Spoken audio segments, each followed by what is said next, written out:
we had an artist on recently. He was talking about, he took a trip down to Nashville, and someone was like pretty much just go home and like build where you're at home. Yeah, you know what? I've heard that increasingly. Yeah, from certain. And I think people that's just down like, even you just saying that, it's like, yeah, like it is true. Like, yeah, you can go to like LA, Nashville, whatever it is. Yeah. But I think there is something that's very unique about building where you're at. Sure. Because like you'll have the same, like if you really seek it, you'll have the same benefit, like the same thing from either end. Yeah. Just one's in Nashville, one's in New Jersey or PA. And I think like there's something to be said about that, because I've had some conversations with people down in Nashville that have mentioned a similar thing from the point of view of like, it's kind of like its own economy. Yeah. Sometimes I feel like even LA or some of those other music hubs, maybe even other countries, I don't know, New York, but like you just got to make sure you're not falling into the trap of playing in front of your colleagues or your competitors or your peers or just your friends or whatever that you make that are also trying to become artists and producers and whatever, because everybody feeds off each other, which is phenomenal. Yeah. And that's an environment where you can kind of, you know, you can't take a day off. You have to keep working and bettering yourself and whatnot. But outside of like the Nashville locals, which potentially, in my opinion, maybe are getting a little few and far between because of the transplants and everybody moving down there and everything. Yeah. There's less of a just raw, like music loving audience that has nothing to do with the industry. Yeah. That's there just to enjoy music.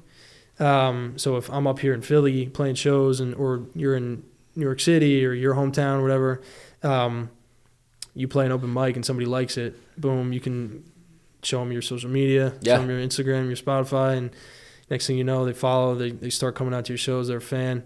Just kind of grassroots vibe. Yeah. So I think you can do well both ways, but I think there's something about taking it from the build where you're at kind of thing. Like even like Luke Combs has said that. Yeah. Like, and he's down there. I mean, he's down there now. But I think the biggest thing is like, I would rather write a bunch of stuff locally here, be like in like building the base here, and then go down to Nashville with like an established base that people, you'll get way more traction. Yeah.